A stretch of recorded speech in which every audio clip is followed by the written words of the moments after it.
Bismillahirrahmanirrahim.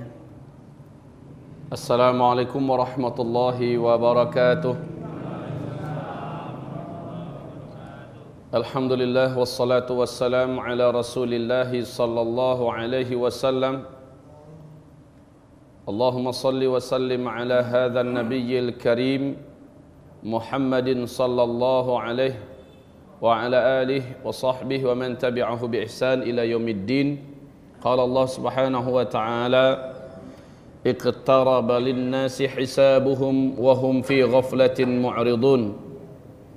Wa qala ya ayyuhalladzina amanu taqullaha wa qulu qawlan sadida yuslih lakum a'malakum wa yaghfir lakum dhunubakum wa man yuti'illah wa rasulahu faqad faza fawzan 'azima. Allahumma arhamna bil Qur'an. Wa qala an-nabi sallallahu alaihi wasallam innamal a'mal binniyat wa innama likulli imri'in ma nawa faman kanat hijratuhu ila Allah wa rasulih fahijratuhu ila Allah wa rasulih wa man kanat hijratuhu lidunya yusibuha aw imra'atin yankihuha fahijratuhu ila ma hajara ilaihi wa ba'du. Ma'asyiral muslimin wal muslimat, hamba-hamba Allah sekalian yang kami muliakan, pujian dan syukur kita kepada Allah Subhanahu wa taala, salawat dan salam kita untuk Rasulullah Muhammad sallallahu alaihi wasallam dan untuk seluruh keluarganya beserta sahabat-sahabatnya dan siapapun yang mengikuti dengan mengikuti yang ihsan sampai hari kiamat. Amma ba'du. Ringkasan pengajian dari pertemuan pertama kita dulu, bahwa tanda-tanda kita di akhir zaman telah ditontonkan oleh Allah secara nyata dengan fakta-fakta dan data-data yang tidak bisa dibantah. Seperti kata Rasulullah, Arab berubah menjadi negeri kaya raya dan berlomba-lomba membangun gedung-gedung yang tinggi. Sekarang sudah jadi kenyataan. Kemudian kata Rasulullah bahwa gunung-gunung dan bukit-bukit sekitar Masjidil Haram sudah berlobang dan sekarang banyak terusan-terusan dan terowong-terowongan ditembus oleh kerajaan Arab Saudi. Rasulullah juga menyebutkan gedung-gedung yang dibangun di kota Mekah mengalahkan tingginya bukit-bukit yang ada. Itu juga sudah terjadi. Mekah dan sekitarnya sampai tahun ke-6 sekarang tetap pada musim dinginnya dituruni salju, dan inilah pertanda yang tidak bisa ditutup-tutupi dan juga tidak bisa dibantah. Kemudian kita sekarang berada pada fase keempat. Kalau di sana ada 5 fase, di dalam hadis Imam Ahmad, fase pertama Nabi yang memimpin umat Islam, Nabi telah wafat. Kemudian para khalifah yang cerdas selama 30 tahun, dan fase ini juga telah berakhir dengan wafatnya Khalifah Ali bin Abi Thalib. Kemudian dilanjutkan dengan fase khilafah dengan sistem kerajaan, dan ini berlangsung lama 1227 tahun, berakhir tanggal 3 bulan Maret tahun 1924 dengan tumbangnya khilafah Islamiyah Al-Utsmaniyah di Turki. Kemudian kita masuk pada fase keempat, fase di mana kita merasakan hidup bagai di atas bara api. Orang yang berislam benar-benar pada akhir zaman benar-benar merasakan beratnya mempertahankan iman. Kaum muslimin jadi pecundang, negeri-negeri Islam dirampok, harta kekayaannya dirampas, kehormatannya diinjak-injak, dan bahkan nyawa pun tidak berharga. Pada masa fase keempat, manusia berpesta pora dengan demokrasi, dan Nabi menyebutkan itu dengan jelas. Kemudian manusia juga berbangga-bangga dengan kekufuran dan kemunafikan. Pada fase keempat ini, 4 tanda besar kiamat akan terjadi: Dukhan, Dajjal, Nabi Isa, dan Ya'juj Ma'juj. Fase keempat pasti berakhir kata Rasulullah sallallahu alaihi wasallam, dan kita masuk nanti pada fase terakhir, di mana penutup fase yang terakhir ini, fase kelima, umat Islam akan serentak meninggal dunia karena sebab tanda kiamat yang ketujuh. Tanda besar kiamat yang ketujuh. Setelah tanda besar kiamat yang kelima, matahari terbit dari sebelah barat, lalu pintu taubat ditutup selama-lamanya, syahadat sudah tidak diterima. Kemudian esok harinya di waktu duha, dalam Al-Quran surat Al-An'am, Allah menyebutkan keluarlah binatang raksasa dari dalam perut bumi yang disebut oleh Allah dalam Al-Quran dabbatul ardi. 3 kali kemunculannya. Kemunculan yang terakhir adalah di kota Mekah langsung. Kemudian dia menghilang kembali dan manusia setelah itu diwafatkan serentak yang beriman saja. Seluruh umat Nabi, seluruh orang Islam diwafatkan serentak oleh Allah Subhanahu wa taala. Kemudian kaum muslimin, berarti berakhirlah orang Islam di bumi. Yang tersisa hidup hanyalah orang kafir saja yang tidak kenal Allah, yang tidak beriman dengan Allah, dan jumlah mereka sudah tidak banyak. Bumi menjadi sepi. Kaum muslimin yang kami muliakan, Rasul menyebutkan 1 atau 2 generasi setelah wafatnya seluruh orang Islam di bumi, barulah terjadi kiamat besar, kehancuran alam semesta. Dalam ilmu sosial, 1 generasi hanya 25 tahun. Sementara di hadis yang lain, Nabi mengatakan setelah umat Islam ini wafat serentak di muka bumi karena bertiupnya angin lembut dari negeri timur atau Yaman, maka Allah Subhanahu wa taala menjadikan masa 40 tahun setelah itu terjadilah kiamat. Nah, kaum muslimin, hamba-hamba Allah yang kami muliakan, kita sekarang di fase keempat. Kita sekarang di fase keempat, dan fase keempat ini pun sedang di ujung-ujungnya. Di dalam hadis dhaif yang sudah saya tekankan kemarin, hadis dhaif boleh meriwayatkannya dengan catatan wajib melafazkan status hadisnya, tapi tidak boleh dibina di atasnya akidah dan keyakinan. Walau bagaimanapun hadis dhaif tetaplah hadis Nabi SAW. Dia bukan perkataan ulama, bukanlah pernyataan para hukama, tetapi masih ungkapan Nabi Muhammad. Nabi mengatakan sejak beliau diutus sebagai Nabi dan Rasul sampai umat Islam di muka bumi ini serentak wafat, yang tersedia untuk umatnya hanya antara 1400 tahun hitungan Hijriah ke 1500 tahun. Sekarang kita sudah di 1438 Hijriah. Jika kita ambil full saja 1500, maka tersisa berapa lagi di hadapan kita untuk habisnya seluruh orang Islam? Apalagi 1438 ini, itu baru hitungan Hijriah, terhitung sejak Nabi hijrah dari Mekah ke Madinah. Ada 13 tahun Nabi di Mekah yang belum masukkan dalam hitungan 1438. Jika ditambahkan jadi 1451. Andai kita hitung full saja 1500, maka tersisa di hadapan kita hanya 49 tahun lagi umat Islam habis seluruhnya. Ustaz, itu kan hadis dhaif. Ya, kita tidak boleh membina akidah dan keyakinan di atas hadis dhaif. Mengetahuinya sah-sah saja. Ini yang penting. Kaum muslimin yang kami muliakan, setelah itu kita akan fokus pada pembahasan fase keempat, karena kita sedang ada di fase ini sekarang. Pada fase keempat ini saya bacakan sebuah hadis legendaris. Hadis ini diriwayatkan oleh Imam Bukhari dan juga dalam Muslim. Apa kata Rasulullah? La ya'ti 'alan nasi zaman illa alladhi ba'dahu syarrun minhu hatta talqaw rabbakum. Akan datang nanti suatu zaman, suatu fase, satu masa pada umatku. Inilah masa keempat yang dimaksud. Orang-orang yang hidup pada masa itu akan merasakan beratnya beban hidup, beratnya musibah dan masalah yang mereka pikul, sehingga hari ini terasa lebih berat daripada hari-hari sebelumnya. Hari esok lebih berat lagi daripada hari ini. Makin bertambah waktu, makin bertambah berat tekanan dan beban serta bencana-bencana hidup yang harus dilalui oleh manusia yang ada saat itu. Ini fase keempat. Kita merasakan dengan nyata bagaimana tercabik-cabiknya ukhuwah kita makin ke ujung makin berat. Bagaimana keadaan ekonomi di berbagai belahan dunia sekarang makin terancam. Bagaimana moral dan akhlak setiap negeri, setiap kota, setiap kampung di seluruh Indonesia, di seluruh dunia semakin carut marut.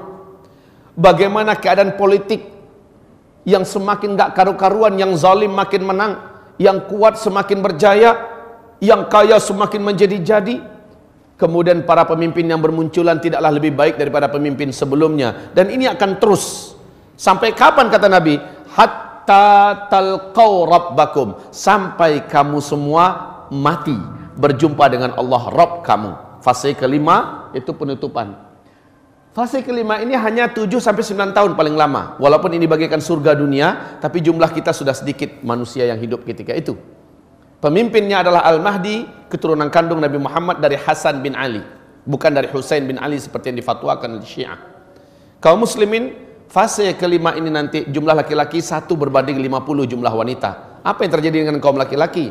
Di fase keempat sangat banyak Allah wafatkan kaum lelaki karena musibah, karena peperangan, pembunuhan, pembantaian dan segala macamnya. Ini terjadi pada fase keempat yang sebentar lagi akan sama-sama kita jalani. Kaum muslimin yang kami muliakan, di fase keempat ini kita diperkenalkan oleh Rasulullah SAW dengan istilah fitnah duhaima. Sampai Dajjal keluar baru berakhir fitnah ini. Fitnah duhaima ini, kata Nabi, orang yang selamat dari fitnah duhaima maka dia akan selamat dari bahayanya Dajjal. Tapi yang tidak selamat dari fitnah duhaima maka dia tidak akan pernah selamat dari Dajjal. Artinya kalau dia masih hidup dan Dajjal sudah keluar, maka dia pasti menjadi pengikut dan penyembah Dajjal. Kalau begitu kita wajib mengetahui apa itu fitnah duhaima. Taib, kaum muslimin yang kami muliakan, untuk tanda-tanda Dajjal akan keluar, tidak ada satupun makhluk di bumi ini yang mampu menolak tanda-tanda itu, dan Allah telah perlihatkan dengan kasat mata, kita bisa menontonnya, bisa melihatnya. Kalau perlu silakan berkunjung ke sana. Tanda-tanda Dajjal akan keluar, kata Rasulullah SAW, air mata sungai Zughar sudah tidak berair lagi dan sekarang sudah hilang airnya. Danau Tiberias menyusut airnya dari 45 meter saja dari permukaan sampai ke dasar. Sekarang bapak-bapak, dari 2003 sampai 2013 telah menyusut 16 meter. Akhir 2015, dasar yang paling menonjol dari danau sudah mulai kelihatan seperti pulau-pulau kecil di tengah Danau Tiberias hari ini. Dan 2 minggu yang lalu, data tentang perkembangan terkini dari Danau Tiberias, garis merah daripada danau ini sudah tembus ke garis hitam sekarang. Sehingga pemerintah Israel dalam puncak kepanikan dan kebingungannya sekarang sudah mengambil kesimpulan tidak mungkin menyelamatkan bangsa Yahudi di Israel ini kecuali hanya dengan cara menyulang air laut untuk menjadi sumber air mereka. Karena sungai Danau Tiberias sudah tidak bisa diharapkan. Nabi bersabda, Dajjal apabila telah mengering Danau Tiberias dan menyisakan air sedikit, Dajjalnya akan lepas dan keluar. Kaum muslimin yang kami muliakan, kemudian juga kebun kurma Baisan, perbatasan antara Yordania dengan Palestina. Apabila kebun kurma itu sudah tidak berbuah, maka Dajjal pasti akan keluar, kata Rasulullah. Perlu diketahui, sejak 6 tahun belakangan ini, kebun kurma Baisan telah merusak, menjadi sedikit buahnya dan rusak. Tetapi 2 tahun terakhir sudah tidak berbuah 100%. Silakan cek di Google, periksa di YouTube apabila ada yang meragukan ini.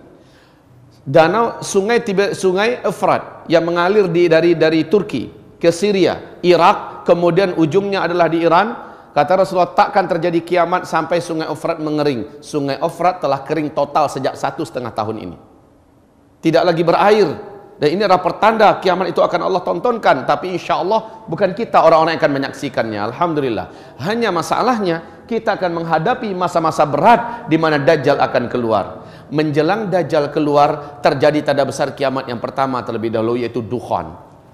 Dukhon ini, seperti penjelasan Michel Penn, pakar astronomi dunia yang paling senior saat ini, beliau menjelaskan hanya terjadi apabila bumi mengalami hantaman meteor, daratan bumi. Sementara NASA Amerika saat ini mengumumkan kepada dunia bahwa kita sedang ada di tengah arus sungai meteor. Walaupun kita sudah di penghujung tahunnya, tetapi meteor mempunyai karakter seperti bola biliar. Dia kalau beradu, maka dia yang lain akan memental ke jalur yang lain. Peluang-peluang ini akan menjadikan bumi sangat rentan diserang oleh meteor.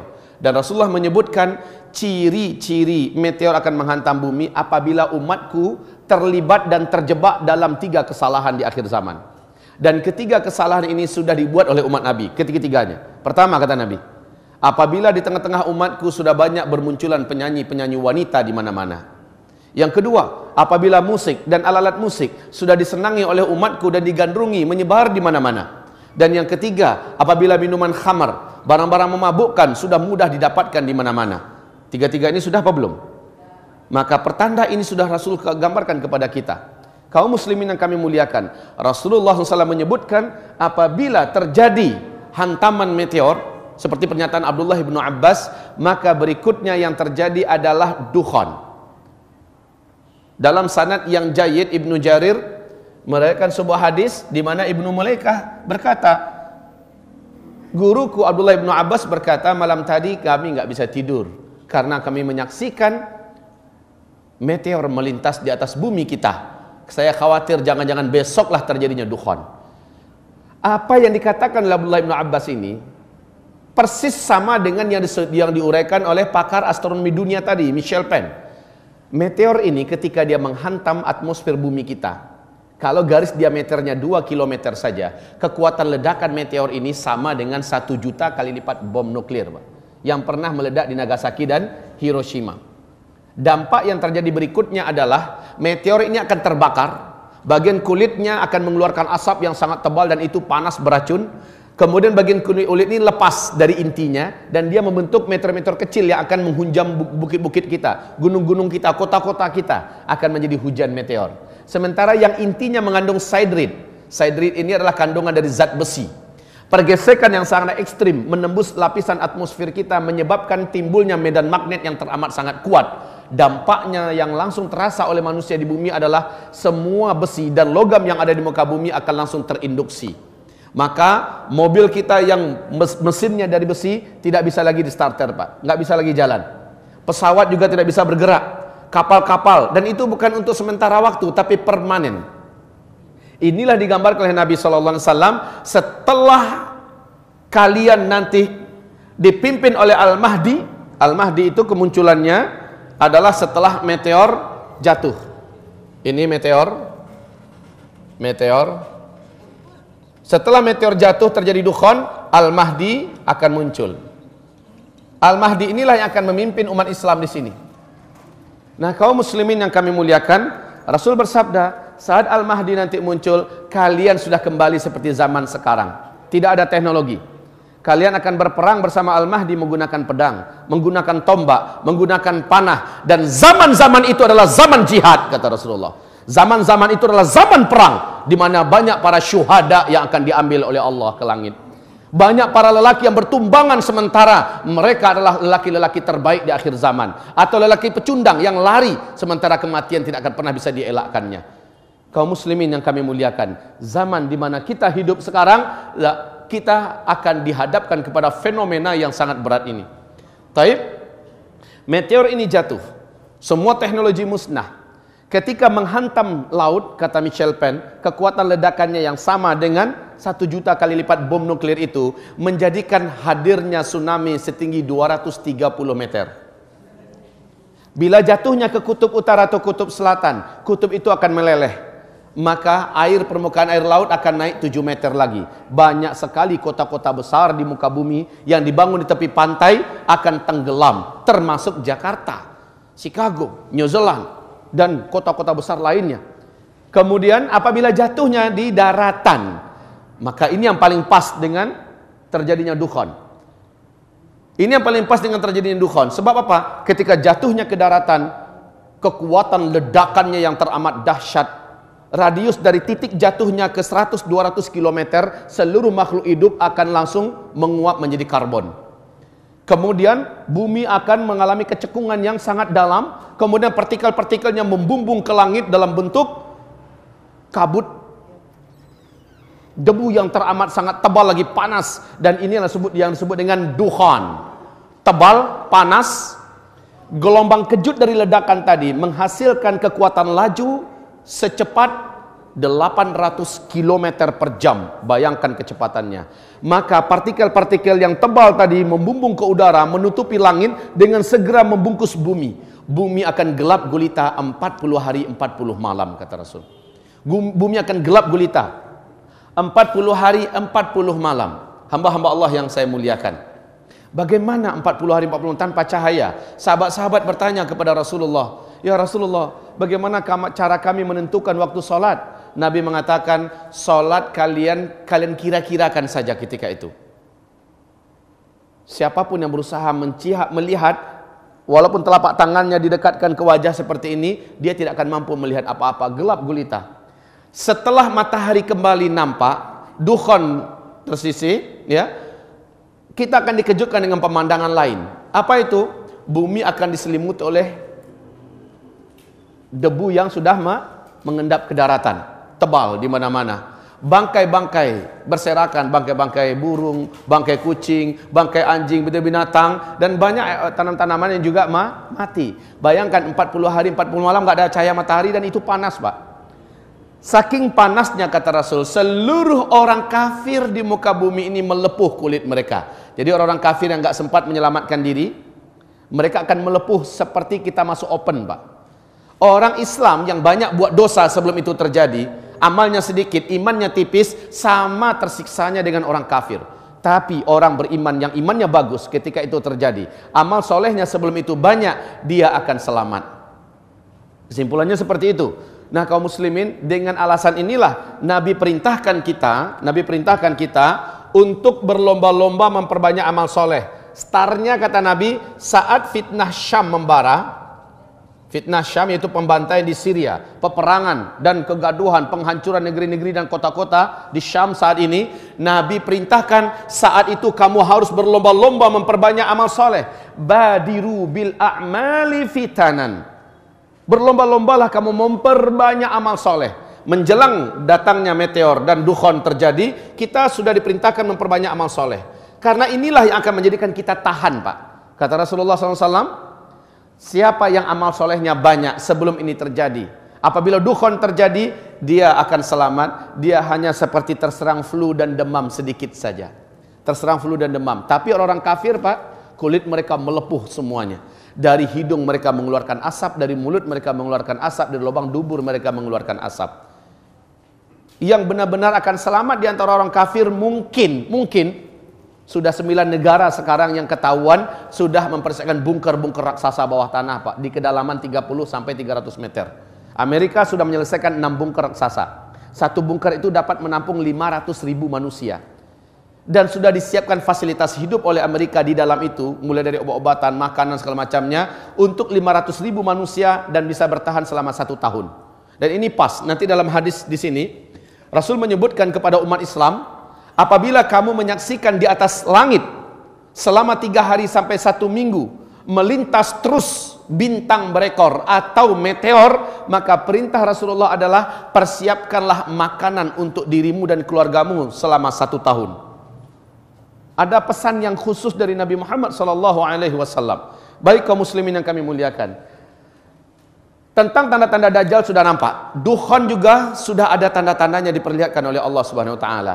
Nah, menjelang ini wahai hamba-hamba Allah, kehidupan di muka bumi akan dipenuhi oleh peperangan, pembantaian, musibah demi musibah, bencana demi bencana. Kita hanya sekedar menunggu berita kekacauan terjadi di Arab Saudi.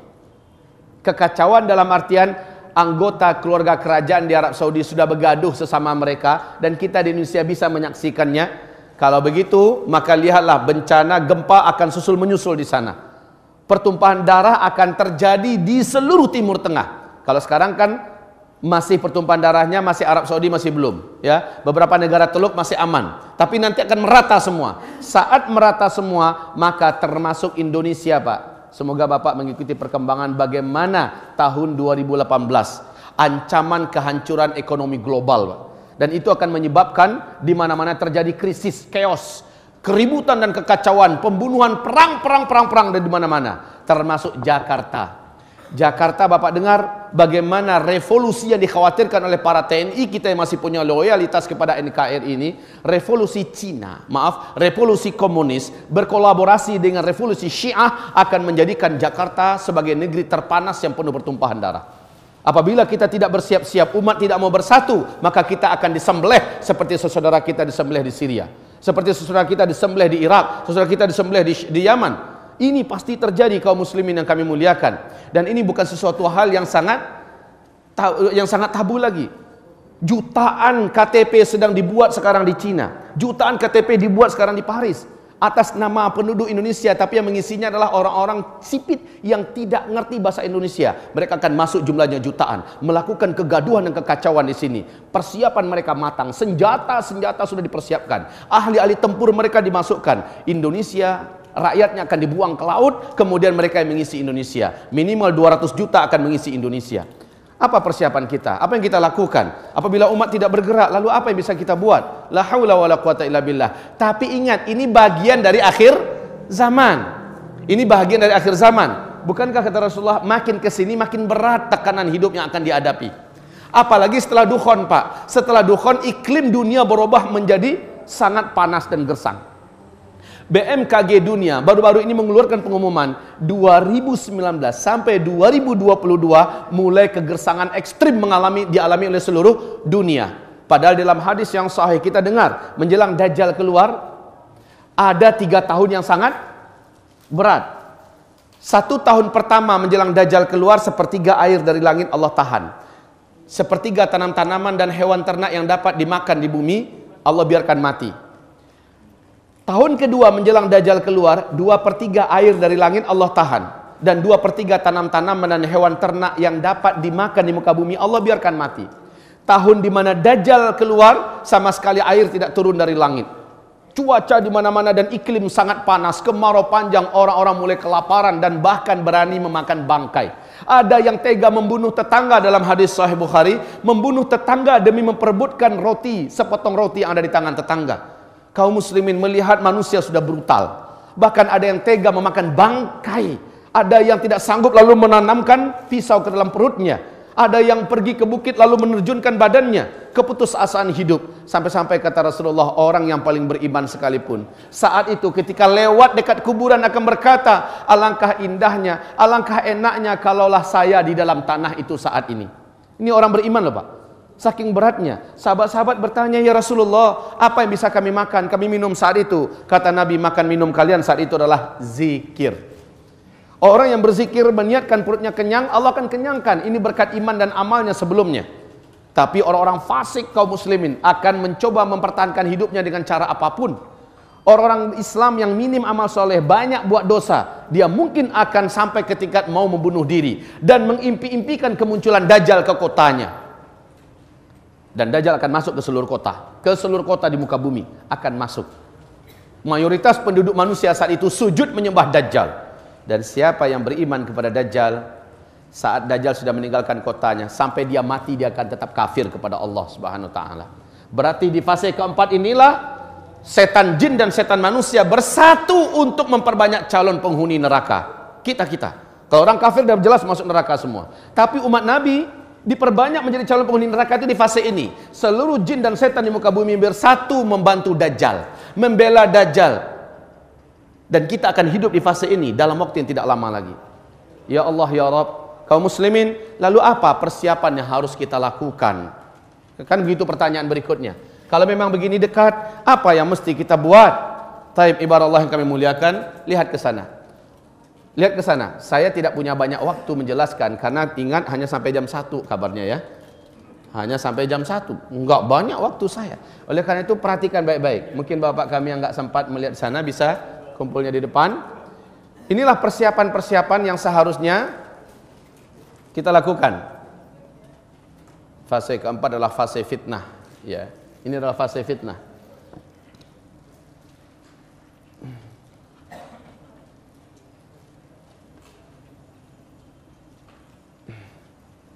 Inilah masa di mana seluruh dunia banyak terjadi perampokan, pembunuhan di mana-mana, perang dan perang, kemurtadan, kesesatan yang membatalkan keislaman.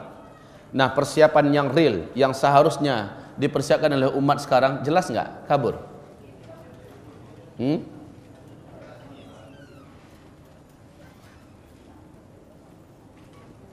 Biar saya terangkan sedikit. Persiapan pertama, ini yang paling wajib dipersiapkan adalah ilmu dan iman dulu. Saya tidak akan rinci penguraiannya. Kalau mau rinci silakan buka YouTube. Di YouTube ada saya uraikan lebih 2 jam ini.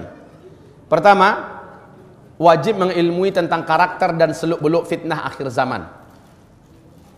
Berbeda orang yang tahu dengan yang tidak tahu. Orang yang nyadar dengan yang tidak sadar. Orang yang nyadar akan tahu, oh ini akhir zaman. Sehingga apapun yang akan terjadi, manuver politik, keadaan ekonomi sudah tergambarkan semua oleh Nabi Muhammad SAW. Maka kitab-kitab yang ada di hadapan kami sekarang dan ada di luar sana, kitab ini menjadi rujukan untuk mengetahui seluk-beluk akhir zaman. Sehingga kita tidak mudah terfitnah atau mudah hanyut. Dengan bagaimanapun keadaan kita sudah ada bekal ilmu. Yang kedua, mengilmui tentang akidah dan tauhid yang sahih. Karena hanya orang yang berakidah benar, yang tauhidnya benar sajalah yang akan Allah selamatkan di akhir zaman ini. Coba lihat dalilnya, surat Al-An'am ayat 158. Hanya orang yang beriman saja, hanya orang yang kuat imannya saja yang akan terjaga dan terpelihara. Apalagi saat Dajjal keluar. La haula wala quwata illa billah. Dajjal memiliki kemampuan mencabut iman dari dalam dada orang. Kekuatan sihirnya, kemampuan magicnya, dan power yang dimiliki dalam hipnotisnya menjadikan banyak orang-orang di muka bumi ini menguap iman mereka. Oleh karena itu, akidah yang benar bagaimana sih? Iman dan tauhid yang benar bagaimana? Menurut Rasul dan para sahabat, titik. Itu yang harus kita dalami bersama-sama. Yang ketiga, ini ada saya wajibkan, wajib baca zaz. Zaz itu adalah zikir akhir zaman ini. Saya katakan wajib karena uraian dalam hal ini ada hadisnya di halaman 193, bagaimana Nabi menekankan kepada umatnya pentingnya begini dan begitu, kata Rasulullah ketika menghadapi hari-hari seperti itu. Kemudian memahami karakteristik musuh-musuh Islam serta memastikan kita tidak termasuk di antara mereka. Di akhir zaman ini Pak, musuh-musuh Islam itu berkolaborasi antar satu dengan yang lain untuk menghabiskan Islam dan umat Islam. Nah, siapa-siapa musuh-musuh Islam? Termasuk munafikin berkedok Islam. Kadang-kadang tampilan mereka tampilan kiai, kadang-kadang tampilan syekh, sementara dia musuh Islam. Nah, lihat nanti di kitab Ensiklopedia Akhir Zaman. Di kitab ini diuraikan satu persatu musuh-musuh Islam di akhir zaman yang ketika Dajjal keluar, dialah termasuk di antara penyembah Dajjal. Padahal sebelumnya ustadz, padahal sebelumnya tokoh, padahal seluruhnya adalah idola. Nah, siapa-siapa mereka dijelaskan dalam kitab ini. Coba nanti dilihat pada kitab Eyaz. Eyaz ini adalah Ensiklopedia Akhir Zaman, yaitu pada halaman 846 dan 8 sampai 853. Jangan salah-salah Pak. Kelompok bermunculan sekarang LGBT yang sudah mulai dilegalkan di beberapa negara di dunia ini salah satu di antara calon para pengikut Dajjal. Bagaimana maraknya mereka muncul sekarang. Subhanallah, ternyata mereka salah satu di antara komunitas di bumi ini yang akan langsung menyembah Dajjal saat Dajjal keluar. Begitu juga para pencinta zina, para pencinta judi, para pencinta minuman keras dan segala macamnya dari umat Nabi. Maka kaum muslimin, ketika Nabi mengatakan badiru bil a'mali fitanan, berlomba-lombalah kamu perbanyak amal soleh, stop amal salah, karena Nabi menginginkan agar umatnya selamat nanti ketika Dajjal keluar. Taib. Yang berikutnya adalah mengilmui tentang karakteristik firqatun najiyah dan ta'ifah al-mansurah. Lalu pastikan diri kita termasuk salah seorang di antara mereka. Ada yang belum tahu apa itu firqatun najiyah atau ta'ifah mansurah? Ada yang belum tahu? Tolong angkat tangan. Ada yang belum tahu? Udah tahu semua? Loh, Nabi mengatakan umatku akan terpecah menjadi 73 golongan nanti, ya kan? 72-nya masuk neraka, cuma satu golongan yang masuk surga. Nah, satu golongan yang masuk surga inilah disebut dengan firqatun najiyah, satu kelompok yang selamat. Nah, mana kelompok itu? Umumnya manusia mengatakan ahlus sunnah wal jamaah. Iya, ahlus sunnah wal jamaah itu betul. Bukan Syiah, itu pasti. Bukan Ahmadiyah, itu pasti. Ahlus sunnah wal jamaah. Nah, di antara ahlus sunnah wal jamaah itu ada yang spesifik sekali. Mereka digelari oleh Nabi dengan sebutan Ta'ifah al-Mansurah. Di tangan mereka lah nanti Islamnya akan jaya. Di tangan mereka lah nanti khilafah akan tegak. Dan mereka lah pembela agama di akhir zaman. Nah, pastikan kita, kalau nggak mampu menjadi manusia elit akhir zaman, yaitu Ta'ifah Mansurah, minimal kita ada dalam kelompok firqatun najiyah. Gitu Bapak. Apa itu rinciannya? Buka di YouTube nanti ceramah saya berkaitan dengan firqatun najiyah dan Ta'ifah al-Mansurah. Silakan. Taib kaum muslimin yang kami muliakan. Berikutnya, ini persiapan materi. Tapi ingat, persiapan materi ini posisinya paling-paling hanya 5% dari persiapan yang sifatnya ruhi dan batin. Persiapan materi ini bukan hal yang terbesar yang harus kita prioritaskan. Tapi bisa kita mempersiapkannya, lebih meringankan risiko Pak. Saya contoh nih, sahabat kami siapa namanya? Rajib. Beliau tanpa saya beritahu, tiba-tiba saya datang dari belakang, maksudnya ngagetin, tapi saya pukul pakai telapak tangan atau mungkin pakai ini saya ininya. Sakit nggak karena beliau nggak siap? Sakit nggak? Ya, karena nggak siap. Tapi kalau siap, siapkan sinimu, aku mau pukul. Coba lihat seberapa mampu daya tahanmu. Beliau mempersiapkan. Sakit walaupun tetap sakit, tapi nggak begitulah dibandingkan nggak siap. Nah ini, maka persiapan secara fisik, materi yang akan kita bicarakan sebentar lagi, sifatnya membantu mengurangi kekagetan, mengurangi shock, dan mengurangi rasa sakit dibandingkan sama sekali nggak siap. Begitu ya. Coba lihat persiapan pertama. Porsinya berapa tadi saya katakan? Paling 5%. Tapi ada lebih bagus daripada sama sekali tidak ada.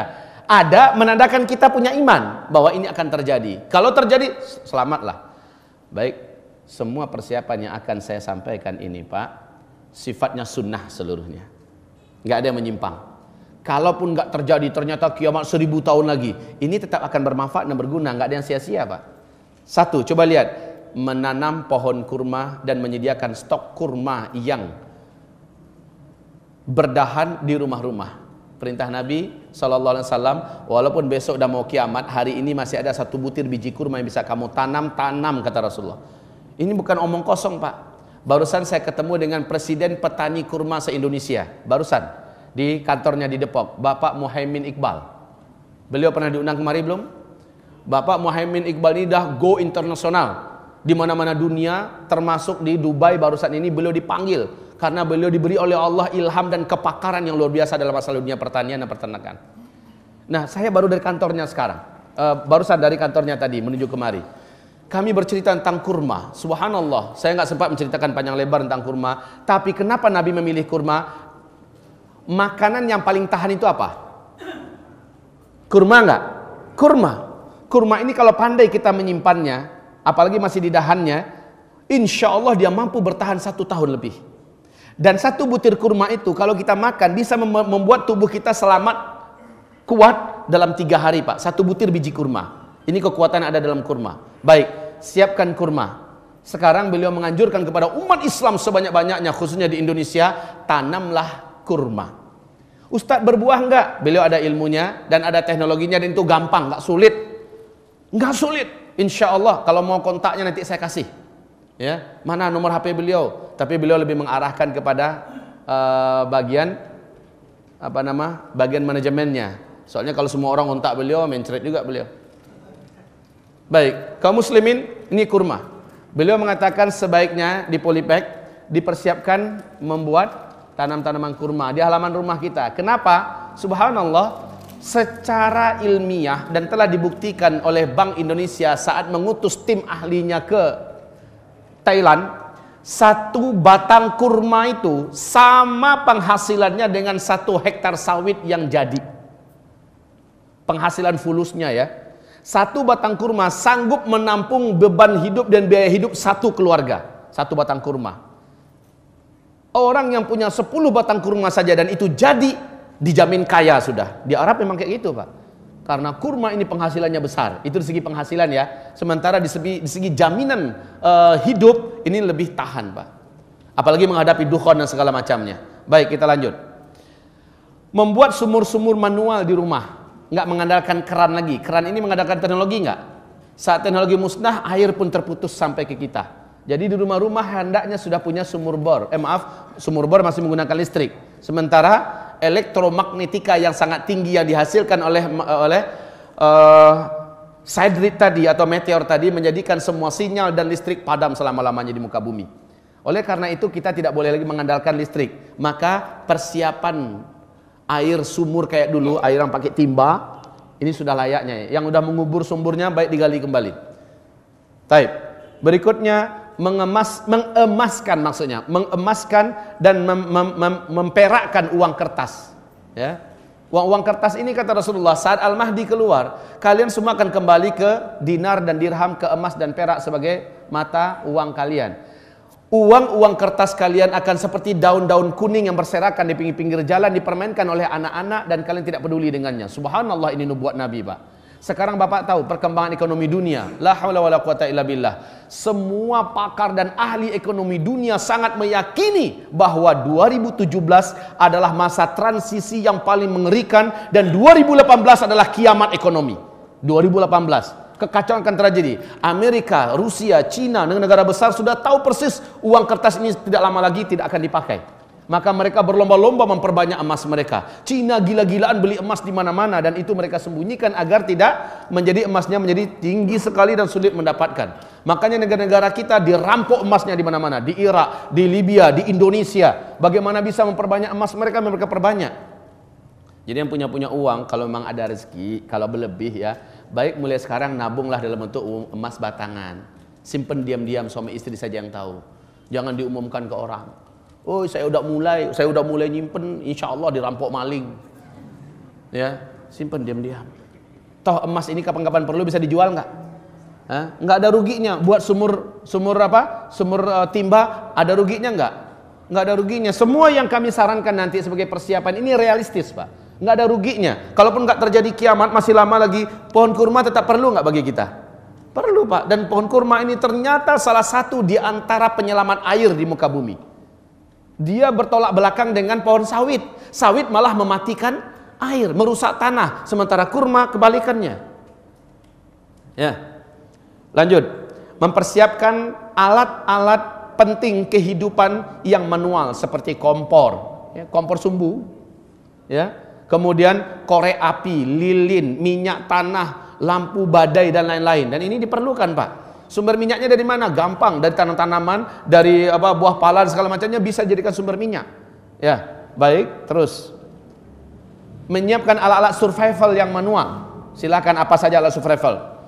Kemudian masker dan kacamata renang. Masker yang dipakai oleh pemadam kebakaran kalau bisa Pak beli. Udah dijual umum kok sekarang, pakai online juga bisa. Itu penting ketika dukhon terjadi, mata kita perih nggak dengan debu yang sangat tebal? Bernapas pun susah nggak? Susah kaum muslimin, itu perlu. Kalaupun seandainya masker biasa saja nggak apa-apa, untuk bawa motor masih perlu nggak sehari-hari kita pakai? Jadi kacamata renang itu perlu nggak? Perlu, karena perihnya mata kita. Toh ketika berenang juga bisa dipakai kok, kan begitu kan? Nggak akan kesimpan di gudang insya Allah. Baik, terus memiliki alat-alat bela diri manual, bukan hanya memiliki, juga ahli dalam memakainya. Samurai, pedang-pedang yang memang tidak mudah patah ketika beradu dengan besi lain. Ya, double stick. Baju anti senjata tajam dan lain-lainnya ini mulai dipersiapkan. Toh orang kafir di Eropa sekarang mempersiapkan dari besi-besi terbaik. Mereka sudah membuat pedang dalam jumlah jutaan kaum muslimin. Mereka tahu tak lama lagi dunia akan kembali perang dengan senjata manual. Sementara di mana-mana terjadi banyak perampokan, pembunuhan. Saat itu kaum muslimin, lihat terus ke bawah. Kita memerlukan alat dan obat-obatan tibbun nabawi seperti alat bekam dan segala perangkatnya, mengerti cara meracik obat. Subhanallah, Allah memberikan kepada Bapak Muhaimin Iqbal ilmu yang luas berkaitan dengan tanam-tanaman. Bapak belajarlah Pak selagi beliau masih hidup. Beliau mengatakan gratis belajar dengan saya 3 bulan, makan minum ditanggung, dijonggol di tempatnya. Tapi hendaknya yang diutus adalah yang ahli dalam peternakan. Yang ahli dalam pertanian. Bagaimana tumbuhan ini bisa dibuat sebagai obat apa? Ini bisa dijadikan sebagai makanan apa? Beliau ajarkan insya Allah Ta'ala. Dan konsepnya dengan Al-Quran. Sehingga beliau terkenal dengan sebutan Taman Al-Quran.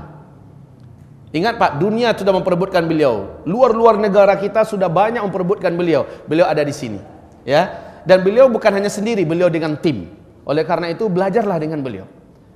Taib kaum muslimin. Terus, nah di sini jika sudah dekat. Jika sudah dekat, apa maksudnya? Bagaimana cara menandakan jika sudah dekat?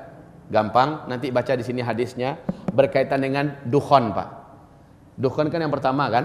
Berkaitan dengan dukhon, Nabi mengatakan di langit 3 hari 3 malam atau 1 minggu lamanya kalian akan menyaksikan ada bintang berekor yang mengelilingi bumi. 1 bumi bisa menyaksikannya. Jika itu sudah kalian saksikan, maka bersiap-siaplah kalian mempersiapkan makanan untuk diri kalian dan keluarga kalian selama 1 tahun. Ini menandakan jika sudah dekat. Saat itu teknologi masih bisa dipakai. Mobil kita masih bisa meluncur. Pesawat masih bisa dipakai, Pak.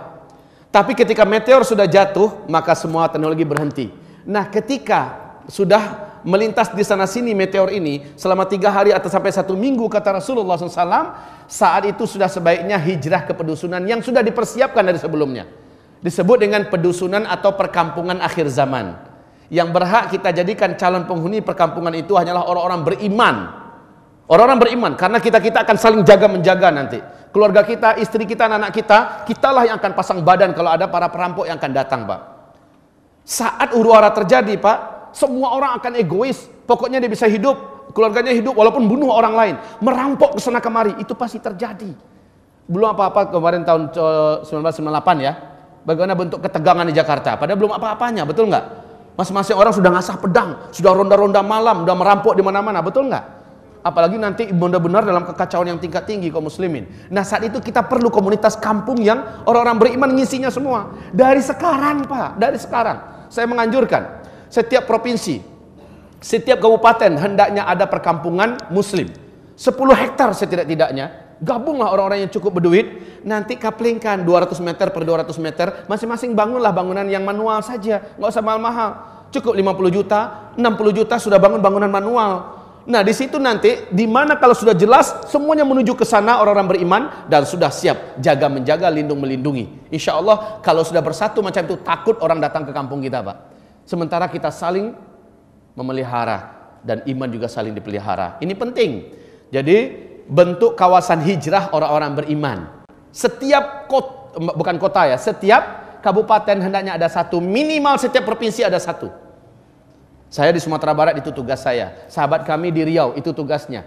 Di sini ada juga yang sedang membuat di Banten. Ada yang, kalau Arifin Ilham membuat di Gunung Sindur. Hafizahullah. Masing-masing kita hendaknya berpikir keras mempersiapkannya dan pasarkan. Tapi yang berhak masuk adalah orang-orang yang lulus dalam seleksi. Orang yang beriman, pemahamannya Ahlus Sunnah wal Jamaah, ya, mau sholat berjamaah 5 waktu di masjid, wanitanya wajib pakai jilbab, laki-lakinya siap untuk latihan kuda dan memanah dan latihan bela diri untuk mempersiapkan diri, kemudian baru gabungnya di sana setelah jelas-jelas pasti ya. Kalau masih belum pasti, nikmati saja ibu kota dulu. Tinggal di sini, bekerjalah di sini. Tapi kalau udah pasti, pindah langsung ke sana. Dan ini perlu dipersiapkan sekarang. Paham? Baik kaum muslimin. Selanjutnya, jual aset-aset dan barang-barang berteknologi. Mobil ada, jual cepat. Saat udah pasti ya, jual sama orang, pokoknya harganya 150 juta. Terbeli oleh orang 70 juta juga nggak apa-apa. Tapi Bapak bisa cepat menggunakan itu untuk hal lain yang positif. Mobil masih diperlukan 2-3 hari Ustadz, rental aja mobil orang.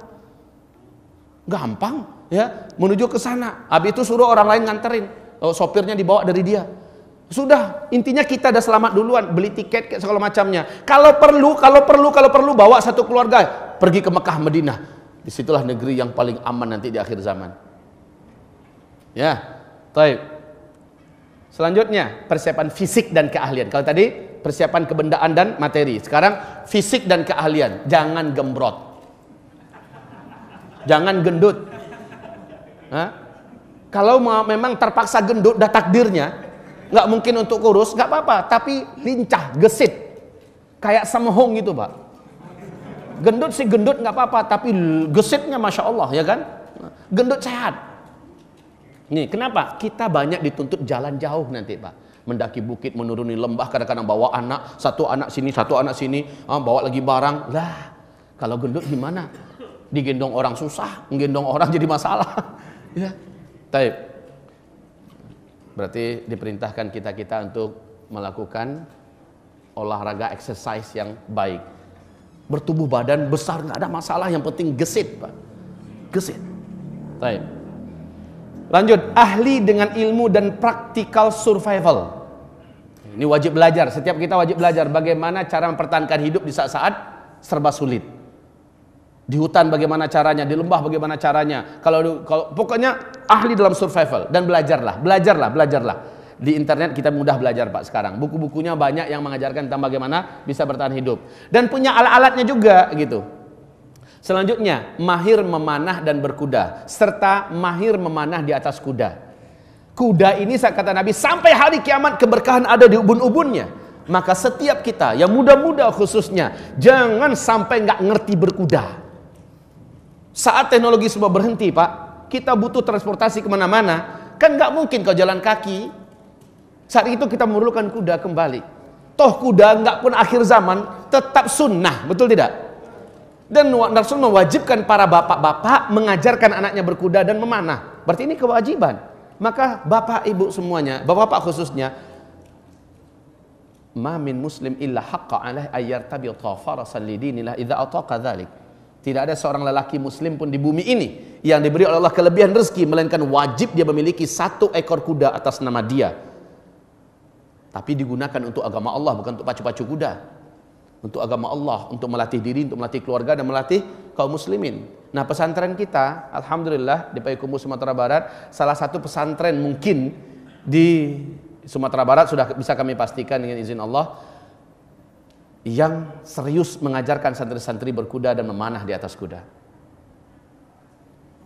Baik, berikutnya, menguasai ilmu perobatan Islam. Sangat simpel. Tolong dibaca nanti buku Ensiklopedia Pengobatan Islam. Sangat simpel sekali mengajarkan perobatan Islam. Nanti ada di YouTube insya Allah. Kemarin ceramah kami di mana? Di Supomo, ya, di Majelis Taklim Al-Khansa, mengajarkan mukjizat penyembuhan dengan Al-Quran. Baik. Berikutnya, mengilmui ruqyah dan menguasai praktiknya. Jangan ketika itu rumah sakit pada tutup, enggak. Di mana-mana rumah sakit mengandalkan teknologi, Pak, mengandalkan listrik, mengandalkan alat-alatan yang canggih dan sebagainya. Saat rumah sakit seluruhnya kehilangan sumber daya, fasilitas yang ada semacamnya, maka saat itu kita wajib menguasai cara perobatan Islam yang manual. Bekam, herbal, ruqyah. Terus, menjauhi makanan-makanan atau minuman beralkohol dan apapun yang instan. Silakan Bapak baca nanti bagaimana penjelasan Jerry de Grey dalam buku beliau Deadly Miss, Kematian Misterius. Makanan-makanan instan ini sengaja dibuat untuk merapuhkan daya tahan tubuh manusia. Ketika dukhon nanti terjadi, orang ini termasuk yang langsung terkena dampak tak paling negatif. Silakan baca buku Armageddon oleh Wisnu Sasongko. Bagaimana pembahasan ilmiah pakar-pakar dunia dampak dari makan makanan instan. Ya. Baik, selanjutnya, tidak mengkonsumsi obat-obatan haram atau berkimia. Yahudi merancang obat-obatan yang disebar ke seluruh dunia. Obat-obatan kimia ini mempunyai pesan visi yang sangat mengerikan dari kaum Zionis, Pak. Di mana manusia sebumi yang sudah sempat mengkonsumsi obat-obatan dari mereka, dan 95% obat-obatan yang masuk ke Indonesia yang tidak ada label halalnya dan bahkan telah diperiksa keharamannya. Ini kita konsumsi. Sekali tekan dari Yahudi sana, semua kita akan mengalami perangai yang brutal. Semua kita akan mengalami penyakit yang sangat sulit disembuhkan, dan itu mereka masukkan melalui obat-obatan mereka. Kalau bisa, kembalilah di akhir zaman ini dengan obat-obatan sunnah. Habatus sauda, minyak zaitun, madu, air zam-zam, herbal-herbal yang ada di sekitar kita. Harus berani, Pak, belajar. Belajarlah hamba-hamba Allah. Alhamdulillah dengan nikmat dan rezeki dari Allah, saya dan keluarga besar masuk tahun ke-9 sekarang, kami tidak kenal rumah sakit. Saya hanya datang ke rumah sakit untuk beri pengajian, beri ceramah. Tapi dengan izin Allah, 15 anak, Pak. 3 istri. Keluarga besar, kami tidak kenal rumah sakit dengan nikmat Allah. Kenapa? Kami mengandalkan perobatan Islam yang terbaik. Herbal, bekam, ruqyah. Subhanallah. Baik, selanjutnya, biasakan mengkonsumsi makanan-makanan sunnah dan herbal islami. Dia mempunyai daya tahan dan kemampuan untuk bertahan dalam keadaan apapun bagi fisik kita, dari berbagai macam ancaman penyakit dan serangan wabah-wabah penyakit yang disebarkan. Terakhir, ini paling inti, stop maksiat. Karena ini melemahkan. Stop maksiat. Orang yang banyak maksiat, sudah kita umumkan tadi kan, orang yang banyak maksiat dialah yang paling terkena dampak daripada kemurtadan di akhir zaman. Imannya tak mampu bertahan, daya tahan tubuhnya dan hatinya, imannya nggak sanggup, akhirnya dia bunuh diri. Orang-orang yang banyak maksiat, Pak, nggak sanggup bertahan dengan beratnya musibah yang akan dihadapi. Selanjutnya, wajib baca halaman 221. Ini kitab zikir akhir zaman.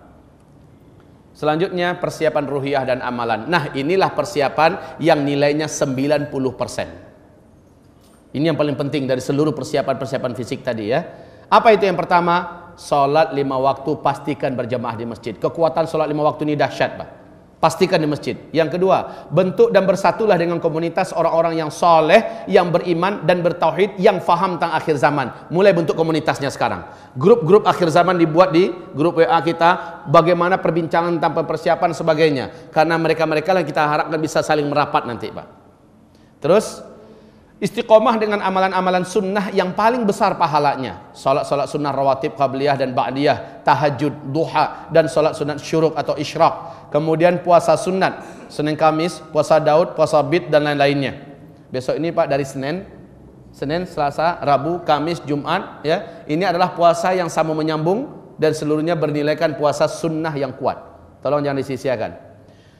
Umrohlah pada bulan Ramadan. Ahsannya kalau bisa full, niatkan dari sekarang. Umrohlah bulan Ramadan karena akselerasi amal soleh terbesar itu didapatkan di tanah suci. 1 kali solat di sini, di masjid kita di sini, sama nilainya dengan 100.000 kali solat kalau solatnya di sana. Subhanallah. Akselerasi amal soleh. Baik itu solat wajib ataupun solat sunat. Belum lagi nilai tawafnya, belum lagi nilai baca Qur'annya. Allahu Akbar. Kaum muslimin akan memuliakan. Mengejar pahala besar pada paket Jumat. Ini bapak-bapaknya yang dikejar. Ibu-ibu memotivasi bapak-bapak untuk itu. Kenapa kata Rasul? Laki-laki yang duluan pergi ke masjid, sementara di rumah dia sudah mempersiapkan dengan cara mandi dan mandi junub, kemudian dia bergegas dengan pakaian wangi-wangi, berjalan kaki tidak dengan kendaraan, maka setiap langkahnya yang dia langkahkan menuju masjid tadi, dia masuk paling dekat dengan imam dan dia mendengarkan khutbah sebaik-baiknya, nilai pahalanya setiap satu langkah sama dengan 1 tahun dia ibadah puasa sunat dan ibadah tahajud 1 langkah. Akselerasi amal soleh beginilah yang harusnya dikejar. Ibu-ibu motivasi bapak-bapak, suami-suami agar dia pergi ke masjid lebih awal di hari Jumat, agar mendapatkan tempat paling dekat dengan imam. Nah, ini akselerasi amal soleh. Selanjutnya hafalkan Quran surah Al-Kahfi 10 ayat pertama atau 10 ayat terakhir. Kata Rasulullah, Dajjal tidak akan mampu mendekati, tidak akan mampu mempengaruhi, tidak akan bisa menguasai orang yang hafal surat Al-Kahfi 10 ayat pertama atau 10 ayat terakhir. Bahkan kata Rasulullah, kalau kamu dengar Dajjal masuk ke kota kamu, bawa istri-istri kamu masuk ke rumah, bawa anak-anak gadis kamu, bawa mak-mak kamu masuk ke rumah, ikat tangan dan kaki mereka, tambatkan di tiang-tiang, tutup pintu rumah rapat-rapat, tutup jendela-jendela, bacakan surah Al-Kahfi. Maka satu rumah ini tidak akan bisa diketemukan oleh Dajjal, tidak pula oleh bala tentaranya, dan tidak pula oleh sihirnya dan magicnya. Terdinding dengan dinding gaib yang sangat kokoh. Baca dan hafalkan surat Al-Kahfi. Saya sekarang, dari sekarang baca dan hafalkan surah Al-Kahfi ya bunda, ibu semuanya hafalkan. Enggak sulit, yang penting hatinya udah mau, insya Allah dengan mudah Allah jadikan kita hafal. Targetkan khatam lebih sering baca Al-Quran. Targetkan dengan niat agar Allah menjadikan Al-Quran ini pelindung kita. Ya, bacalah dengan suara jahar, jangan dengan suara sir. Suara sir itu begini. Ini dengan suara sir. Kita diharapkan membacanya dengan suara jahar. Bismillahirrahmanirrahim. Alhamdulillahi rabbil alamin. Jahar Pak. Usahakan menghatamkannya lebih sering. Ketika manusia banyak membuka-buka ini, jat-jat ini, lebih banyak akrab dengan mereka, kita buat berbeda lah. Kita usahakan juga akrab dengan Al-Quran. Baik. Berikutnya, amalan pembenteng yang kuat nilainya di sisi Allah, sedekah. As-sadaqatu junnah. Sedekah ini bisa menghalangi musibah dan bencana, bisa menyelamatkan orang dari petaka dan huru-hara. Coba baca dari dalilnya di sini nanti betapa kuatnya fungsi sedekah di akhir zaman, Pak. Ya, infak di jalan Allah. Kemudian hafalkan banyak surat-surat dan ayat-ayat Al-Qur'an. Orang yang paling banyak hafal Al-Qur'an dia paling kuat fisiknya dan tubuhnya di akhir zaman. Taib. Selanjutnya doa. Ini doa adalah senjata terkuat kita apalagi di akhir zaman. Ini di dalam kitab ini ada buku saku kecil Pak yang bisa dibawa kemana-mana. Itu adalah doa-doa pilihan Nabi di akhir zaman. Jika dukhon terjadi kamu baca ini. Jika kamu dikepung oleh musuh yang akan membantai kamu baca ini. Jika kamu dengar Dajjal keluar inilah yang harus kamu lakukan. Itu dibimbing dan dibawa dalam buku kecil yang bisa kita hafalkan. Ya, taib. Lanjut. Nah berikut ini bergantung dengan halaman. Tolong di foto. Tolong di foto bergantung dengan halaman. Doa agar tegar dan kuat menghadapi musuh, halaman 168. Kemudian doa dan zikir menghancurkan kekuatan musuh. Kita berkaitan dengan banyak pembunuhan, peperangan di akhir zaman, halaman 170. Doa dan zikir agar selamat dari pembantaian, halaman 175. Doa minta syahid dan husnul khatimah kepada Allah Subhanahu wa taala. Doa dan zikir menghadapi sakit dan penderitaan. Bagaimana sakit? Hanya dengan telapak tangan. Utsman bin Abil As dalam hadis Sahih Bukhari Muslim, hanya dengan telapak tangan saya menyembuhkan penyakit yang tidak sembuh oleh apapun, dan Nabi mengajarkan saya membacanya bacaan ini, kata Rasul, kata Utsman bin Abil As. Dan bagaimana Bapak bisa mewujudkan itu kembali?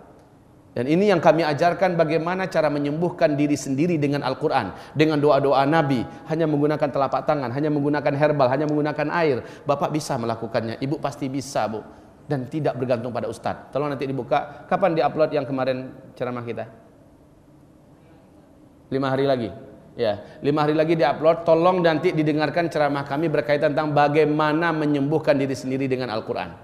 Ya, terus doa agar tidak sesat dan murtad. Fase keempat ini paling banyak orang murtad. Pada fase keempat ini, umat Nabi Muhammad SAW yang paling banyak mengikuti Dajjal adalah kaum wanita. Kaum wanita yang paling banyak mengikuti Dajjal. Taib. Agar tidak sesat dan murtad. Golong-golong sesat sangat banyak sekarang ini, Pak. Kalau enggak dibentengi Allah lah kita dengan berkat doa kita akan termasuk di antara yang kebawa oleh mereka. Selanjutnya, doa agar istiqomah beribadah. Halaman 199. Terus, doa selamat dari seluruh apapun bentuk bencana. Doa global yang diajarkan Nabi, agar bencana-bencana itu kita tidak terjejas olehnya. Terus zikir pelindung dari bahaya dukhan. Khas nih, zikirnya khas. Urut-urutan amalnya diajarkan Nabi. Saat kamu mendengar dentuman di langit, hendaklah kamu melakukan ini, dan kamu segeralah masuk ke kamar, kamu tutupi diri kamu dengan selimut, sujudlah kamu dan bacalah ini. Yang melakukannya dia akan selamat, kata Nabi. Yang tidak melakukannya dia akan binasa. Baik. Halaman 288 dan 294. 3 langkah agar selamat dari perubahan muka. Kata Rasulullah, akibat dukhan akan banyak yang mengalami perubahan bentuk. Lah, orang pada melepuh semua, orang pada rusak semua akibat dukhan ini. Makanya kalau kita nonton film Lord of the Ring, kita lihat orc itu jelek-jelek semua sebagai penjahat kan, sebagai bala tentara tempur yang jahat. Dan ini bukan karangan main-main dari pihak Hollywood. Mereka sudah baca bahwa di akhir zaman banyak manusia yang rusak wajahnya, dan mereka akan berperang melawan ahlul haq. Ahlul haq itu adalah kita, insyaallah ta'ala. Taib. Lihat di halaman 302-306 dari kitab Zikir Akhir Zaman. Terus, nah, halaman-halaman kitab yang wajib ditelaah dan ditadaburi. Saya tahu Bapak Ibu mungkin nggak punya banyak waktu nak baca. Minimal saya tunjukkan halaman-halaman terpenting yang harus kita buka, Pak. Dan ini kewajiban saya sudah sampaikan. Yang mau tertarik silakan baca, yang nggak tertarik saya sudah sampaikan. Kalau terjadi sesalilah diri sendiri, dan kalaupun tak terjadi mengamalkannya kita sudah berpahala, tidak ada ruginya. Tolong baca halaman bab 1, itu halamannya, bab 2 ini halamannya, bab 4 ini halamannya, ya. Bab 5 wajib baca semua. Khusus bab 5 semua wajib baca. Fokuskan nanti membaca fitnah duhaima. Tadi kami katakan tentang fitnah duhaima. Orang yang selamat pada masa fitnah duhaima, dia akan selamat dari Dajjal. Yang enggak selamat dari fitnah duhaima, dia pasti akan menjadi pengikut Dajjal. Nah, sekarang apakah itu fitnah duhaima? Lihat nanti di halaman 193 dari kitab Zikir Akhir Zaman.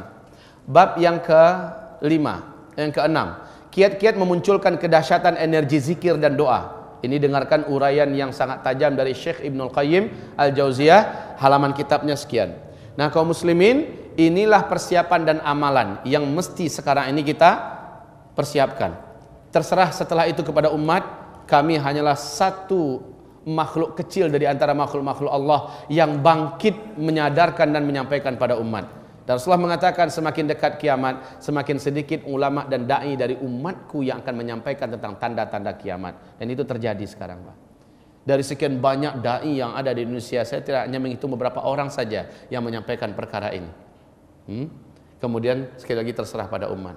Kalau Bapak mau serius, mau mengikuti dengan benar, maka iman Bapak insya Allah akan semakin naik.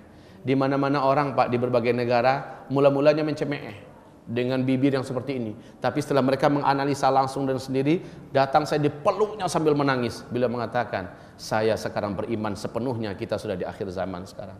Mulanya saya cemeh Ustaz, mulanya saya hinakan Ustaz, tapi sekarang saya sepenuhnya meyakini kita di akhir zaman. Baik kaum muslimin, inilah dari saya. Berikutnya dipulangkan kepada Bapak Ibu semua. Dari saya telah menyampaikan apa yang wajib untuk disampaikan. Kemudian tentang Al-Mahdi, rincian siapa Al-Mahdi yang akan memimpin kita di akhir zaman. Kalau dia nanti hadir dan muncul, apakah kewajiban umat Islam di muka bumi ini?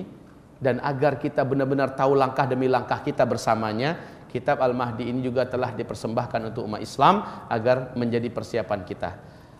Allah yang maha mengetahui dan Allah lah yang maha melindungi. Yang benar hanyalah dari Allah dan dari Rasulnya. Yang salah adalah dari diri saya dan dari syaitan yang terkutuk. Setiap kesalahan yang kita lakukan, yang kami lakukan, Allah dan Rasulnya berlepas diri. Setiap kali kami menemukan kebenaran, kami akan sampaikan kebenaran itu. Dan setiap kali kami menemukan kesalahan, kami akan sampaikan bahwa kami telah bersalah. Dan kami tidak malu-malu dalam masalah ini. Astaghfirullah, astaghfirullah, astaghfirullah. Subhanakallahumma wa bihamdika asyhadu an la ilaha illa anta astaghfiruka wa atubu ilaik. Wabillahi taufiq wal hidayah. Wassalamualaikum warahmatullahi wabarakatuh.